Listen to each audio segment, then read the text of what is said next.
नमस्कार विद्यार्थीगण, कैसे हैं आप सभी लोग। उम्मीद है कि आप सब बढ़िया होंगे और आपकी पढ़ाई भी एकदम जबरदस्त तरीके से चल रही होगी। अब जैसा कि आपको पता है कि पिछली क्लास में मैंने गतिमान आवेश तथा चुंबकीय क्षेत्र वाला चैप्टर स्टार्ट कर दिया था।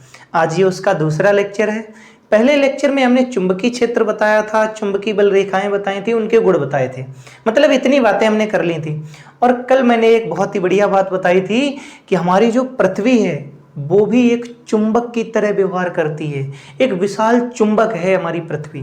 ठीक है, तो आज हम लोग अपनी पृथ्वी की चुंबकीय बल रेखाएं देखेंगे और ओरस्टेड का प्रयोग देखेंगे। ठीक है, ओरस्टेड ने ये बताया था कि अगर कोई बिजली का तार है और उसमें बिजली बह रही है तो उसके चारों ओर भी चुंबकीय क्षेत्र उत्पन्न हो जाता है। हाँ, जैसा चुंबक के चारों ओर चुंबकीय क्षेत्र होता है वैसे ही बिजली का अगर कोई तार है, उसमें बिजली जा रही है, उसके चारों ओर भी चुंबकीय क्षेत्र होता है। वो प्रयोग हम लोग करने वाले हैं। ठीक है, तो सबसे पहले करेंगे कि पृथ्वी के चुंबकीय मतलब पृथ्वी जो हमारी चुंबक की तरह व्यवहार करती है उसकी चुंबकीय बल रेखाएं कैसी होती हैं वो एक बार देख लेते हैं हम लोग। ठीक है, देखेंगे ध्यान से। जैसे मान लो ये हमारी पृथ्वी है, मान लेते हैं ये हमारी पृथ्वी है। ठीक, ध्यान से देखना है। सब लोग जानते हैं पृथ्वी पर ऊपर उत्तरी ध्रुव होता है और नीचे दक्षिणी ध्रुव होता है। तो ऊपर उत्तरी ध्रुव होता है, इसे कहते हैं नॉर्थ पोल। नॉर्थ पोल, ठीक है, छोटा सा लिख देंगे। और नीचे दक्षिणी ध्रुव होता है,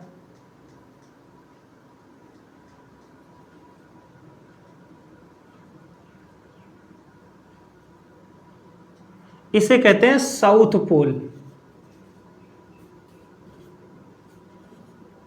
इसे क्या कहते हैं? South pole, SOUTH, south pole. ठीक, ये हमारी पृथ्वी है, यहां पे होता है नॉर्थ पोल और यहां पे होता है साउथ पोल। ठीक, अब क्या होता है, अब समझना है कि पृथ्वी जो हमारी एक चुंबक की तरह व्यवहार करती है, अगर ये चुंबक है तो इसके चारों ओर बल रेखाएं भी होंगी, चुंबकीय बल रेखाएं। जैसे मैंने तुम्हें दंड चुंबक की चुंबकीय बल रेखाएं कल बता दी थी। देखो, अगर कल की क्लास नहीं देखी तो आज की क्लास नहीं समझ में आएगी। क्यों? क्योंकि भाई प्रत्येक चीज क्रम से चलती है तो ही समझ में आती है। ठीक है, कल मैंने दंड चुंबक आपको दिखाई भी थी। ऐसी होती है दंड चुंबक, एक सिरा होता है नॉर्थ और एक होता है साउथ। इस दंड चुंबक की चुंबकीय बल रेखाएं मैंने बताई थी, नॉर्थ से निकलती हैं, साउथ में प्रवेश कर जाती हैं, इस तरीके से, ऐसे।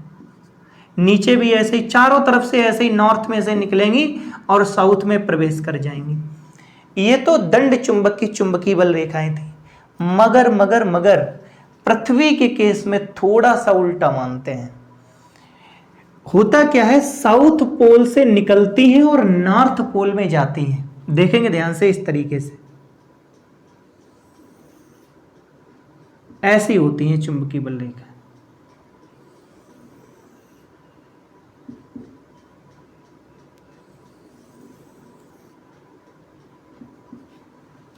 ठीक है, इधर नॉर्थ पोल से प्रवेश करती हैं, ऐसे समझ सकते हो। ठीक, और इधर भी ऐसी होती है, मैं ये मिटा देता हूं, उसके बाद बनाते हैं। साउथ से निकलती हैं, ऐसे ही नॉर्थ में प्रवेश कर जाती हैं। ठीक है भाई, इस तरीके से।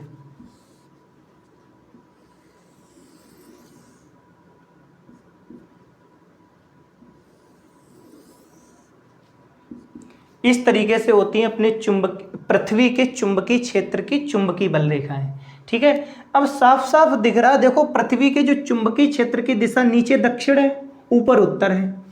तो सीधे सीधे दिख रहा है पृथ्वी के चुंबकीय क्षेत्र की दिशा दक्षिण से उत्तर की ओर होती है। यही तो बात है, दक्षिण से उत्तर की ओर होती है। तो ये बात हम लोग नोट में लिख लेंगे, ये चित्र बना लेंगे और नोट में एक बात लिख लेंगे, क्या कि हमारी पृथ्वी एक विशाल चुंबक की तरह व्यवहार करती है और पृथ्वी पर चुंबकीय क्षेत्र दक्षिण से उत्तर की ओर होता है। लिखेंगे हमारी पृथ्वी एक चुंबक की भांति व्यवहार करती है। हमारी पृथ्वी एक विशाल चुंबक, विशाल चुंबक की भांति व्यवहार करती है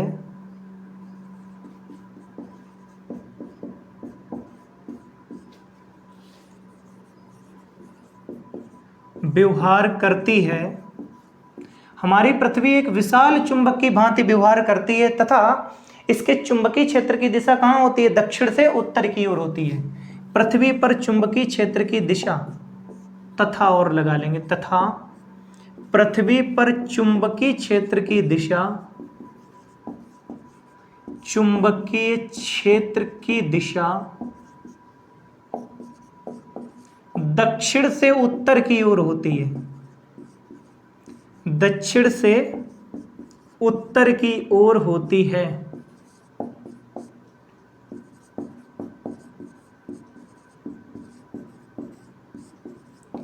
अभी तक हमने क्या समझा? केवल हमने ये समझा कि हमारी पृथ्वी एक विशाल चुंबक है और इसकी ऐसी चुंबकीय बल रेखाएं होती हैं और पृथ्वी पर जो चुंबकीय क्षेत्र है उसकी दिशा दक्षिण से उत्तर की ओर होती है। यही कारण होता है किसी दंड चुंबक को ऐसे बांध के लटकाया जाए तो उसका एक सिरा उत्तर में ठहरता है और एक सिरा दक्षिण में ठहरता है। जैसे ये मान लो दंड चुंबक मैंने कल दिखाई थी, इसका एक सिरा ये होता है नॉर्थ पोल और ये होता है साउथ पोल, दक्षिणी ध्रुव। अगर इस दंड चुंबक को बिल्कुल यहाँ से बांध के लटकाया जाए तो भले ही इधर उधर होती रहेगी, लास्ट में जब रुकेगी तो इसका जो उत्तरी ध्रुव होगा वो हमेशा उत्तर दिशा में होगा और जो दक्षिणी ध्रुव होगा वो हमेशा दक्षिण दिशा में होगा। इसीलिए इसको दिशा पता करने के लिए भी इस्तेमाल करते हैं। ठीक है, अब ये देखेंगे कंपास है मेरे पास। इस कंपास के भीतर ध्यान से देखना, अगर कैमरे में दिख रहा हो कुछ तो इसके अंदर एक सुई फंसी हुई है बिल्कुल बीच में, और इस सुई में क्या है, एक नोक इसकी लाल है और एक ऐसी बिल्कुल सादा है स्टील की। ठीक है, इस तरीके की कुछ सुई है, मैं बना भी देता हूं ऐसे। इस तरीके की सुई फंसी हुई है इस कंपास के भीतर, इसके भीतर ध्यान से देख सकते हो। ठीक, इस सुई का नाम है चुंबकीय सुई। चुंबकीय सुई, चुंबकीय सुई क्यों नाम है इसका? क्योंकि ये चुंबक की ही बनी हुई है। इसका एक सिरा नॉर्थ होता है और एक सिरा साउथ होता है। ये वाला नॉर्थ होता है और ये साउथ होता है। ठीक, ये चुंबकीय सुई है, मतलब चुंबक की ही बनी हुई है। अगर इसको भी बांध करके ऐसे लटकाएं, स्वतंत्रता पूर्वक अगर लटका दें तो एक सिरा उत्तर में जाएगा, एक सिरा दक्षिण में जाएगा, मतलब उत्तरी ध्रुव उत्तर में और दक्षिणी ध्रुव दक्षिण में जाएगा। वही बात हमको दूसरे पॉइंट में लिखनी, अगर इस चुंबकीय सुई को ऐसे ही पृथ्वी पर स्वतंत्रता पूर्वक लटकाया जाए तो इसका उत्तरी ध्रुव सदैव उत्तर में और दक्षिणी ध्रुव सदैव दक्षिण में ठहरता है। ठीक, जैसे मान लो चुंबकीय सुई को यहां पर लाया जाए तो पता क्या होगा? तो होगा ये कि नॉर्थ होगा ऊपर और साउथ होगा नीचे।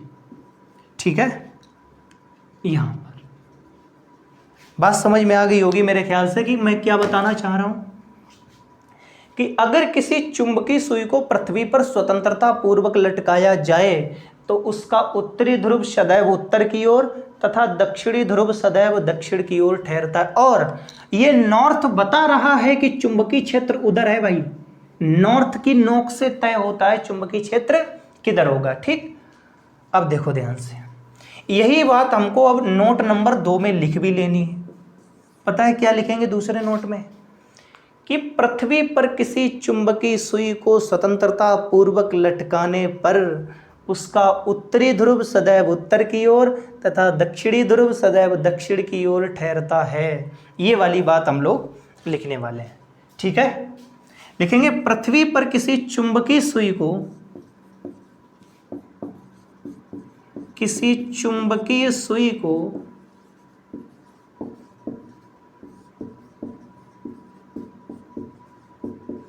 स्वतंत्रता पूर्वक लटकाने पर,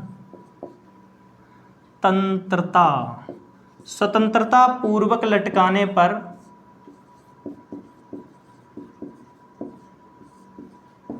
उसका उत्तरी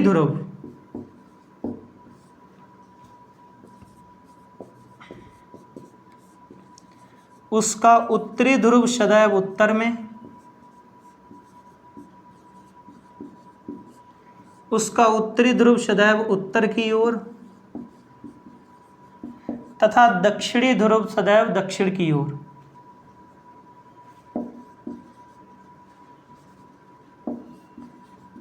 तथा दक्षिणी ध्रुव सदैव दक्षिण की ओर, सदैव दक्षिण की ओर ठहरता है।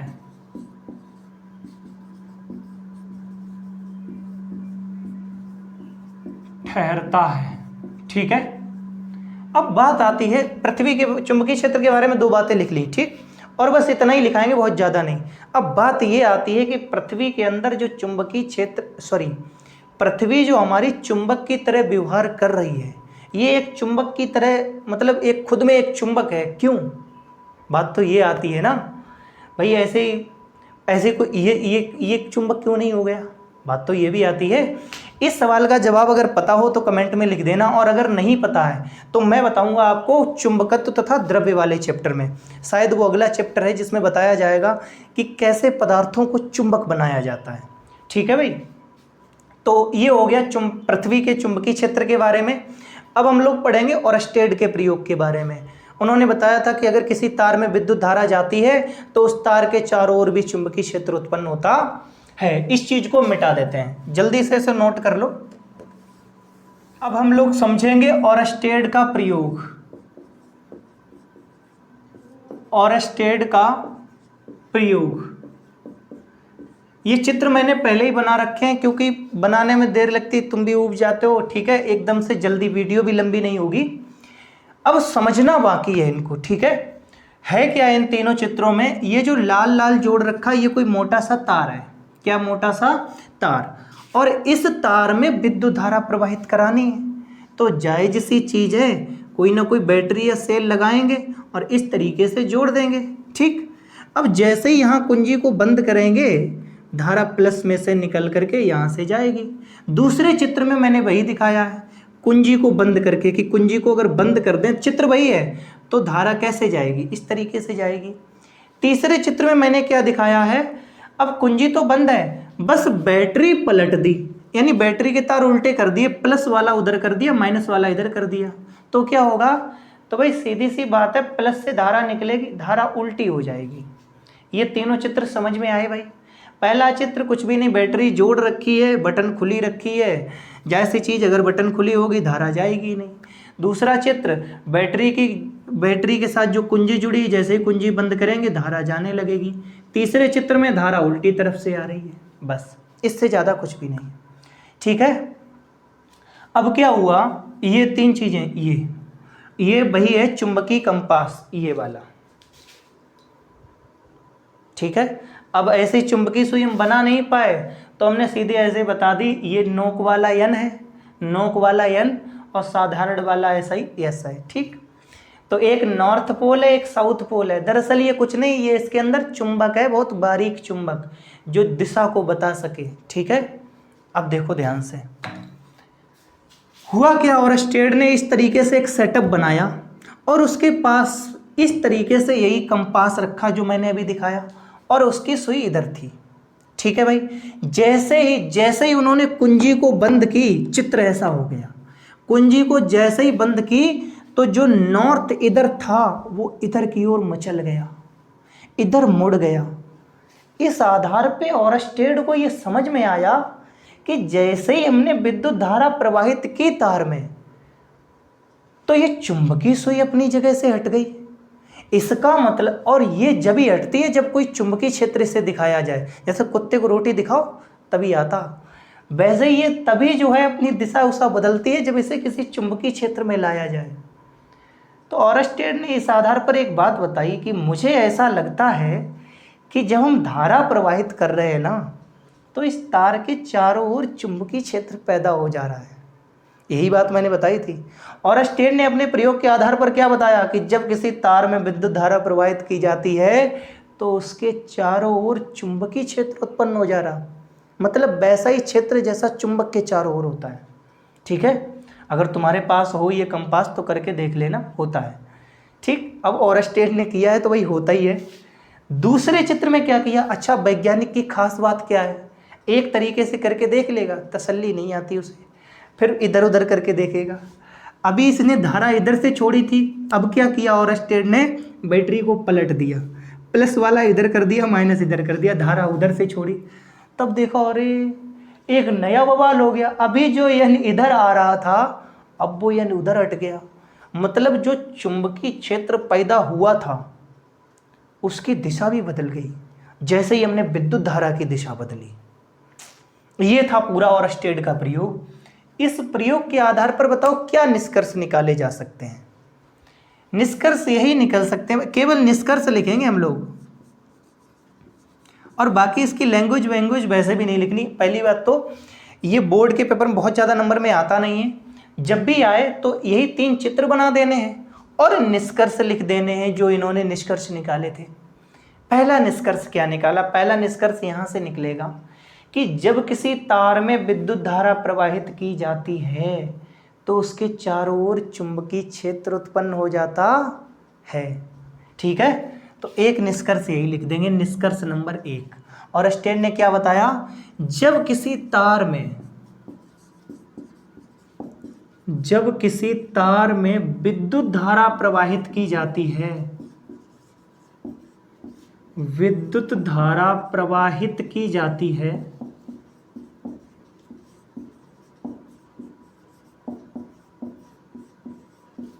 तो उसके चारों ओर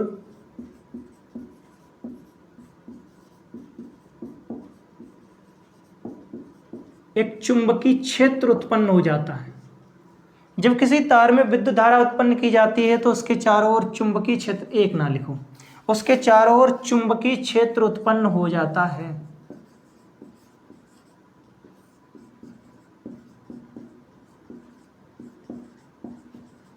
उत्पन्न हो जाता है। ठीक है, जब किसी तार में विद्युत धारा प्रवाहित की जाती है तो उसके चारों ओर चुंबकीय क्षेत्र उत्पन्न हो जाता है। अच्छा, एक चीज ध्यान से सोचना कि जब इसमें विद्युत धारा प्रवाहित हो रही है, हमने आपको विद्युत धारा में बताया था इलेक्ट्रॉन प्रवाह की दर को, आवेश प्रवाह की दर को विद्युत धारा कहते हैं। विद्युत धारा की परिभाषा यही तो है कि आवेश प्रवाह की दर को विद्युत धारा कहते हैं। अगर विद्युत धारा प्रवाहित हो रही है इसका मतलब क्या है, आवेश प्रवाहित हो रहे हैं, आवेश गति करके जा रहे हैं भाई विद्युत धारा में।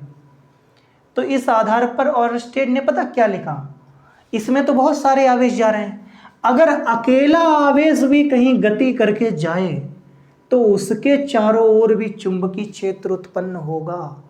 तो 2 बातें यहाँ पर ओरस्टेड ने और लिखी कि चाहे वो गतिमान आवेश हो या फिर विद्युत धारा हो, दोनों के पास चुंबकीय क्षेत्र उत्पन्न होता है। ठीक है, तो ये बात हम और लिखेंगे क्या,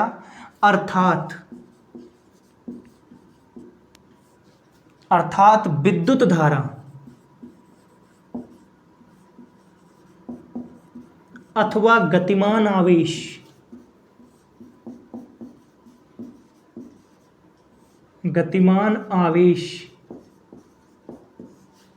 अपने चारों ओर चुंबकीय क्षेत्र उत्पन्न करते हैं, अपने चारों ओर चुंबकीय क्षेत्र उत्पन्न करते हैं।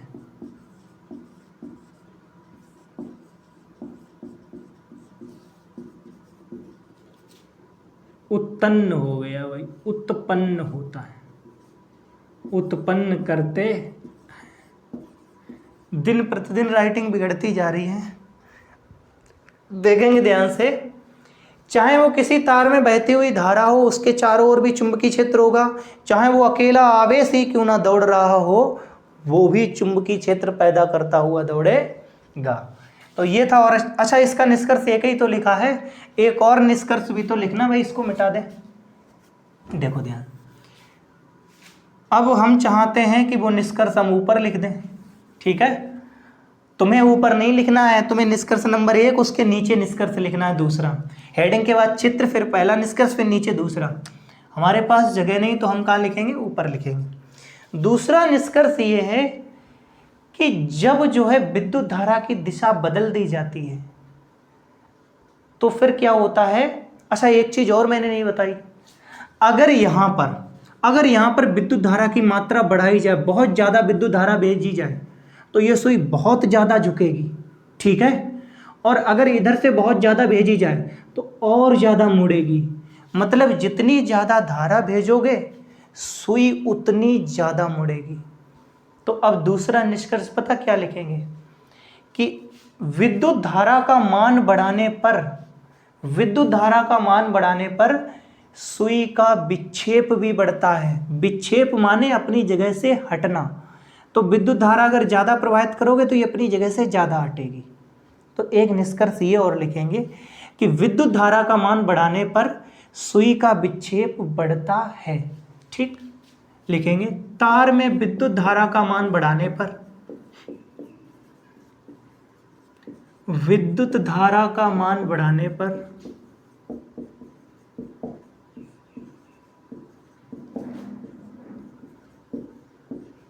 सुई में विक्षेप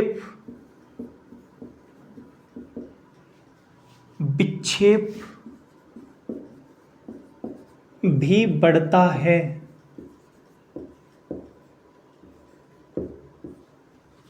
क्या लिखा? तार में विद्युत धारा का मान बढ़ाने पर सुई में विक्षेप भी बढ़ता है। ठीक, विद्युत धारा बढ़ाओगे तो विक्षेप बढ़ेगा, तथा विद्युत धारा, दूसरी बात यही तो लिखनी है कि विद्युत धारा की दिशा बदल देने पर विक्षेप की दिशा भी बदल जाती है। यही बात और लिखनी। भाई विद्युत धारा इस दिशा में थी तो विक्षेप इस दिशा में था, अब विद्युत धारा उल्टी दिशा में आ गई तो विक्षेप उधर हो गया। क्या और लिखेंगे? तथा विद्युत धारा की दिशा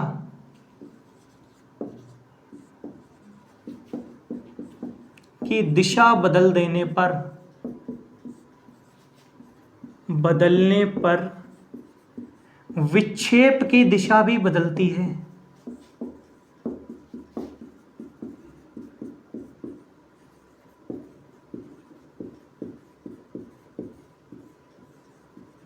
ये हो गया भाई आपका ओरस्टेड का प्रयोग। ठीक है, दूसरा वाला एक बार और सुना देते हैं।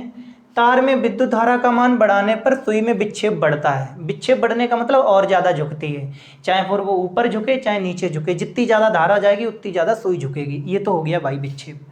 दूसरी बात लिखिए, तथा विद्युत धारा की दिशा बदलने पर विक्षेप की दिशा भी बदल जाती है। तो विद्युत धारा इधर से थी तो विक्षेप इधर था, उधर से फेंकेंगे तो उधर हो जाएगा। ये हो गया ओरस्टेड का प्रयोग। ठीक है, अच्छा, आज की क्लास के लिए बस इतना ही रखते हैं, आगे मिलेंगे कल की क्लास में।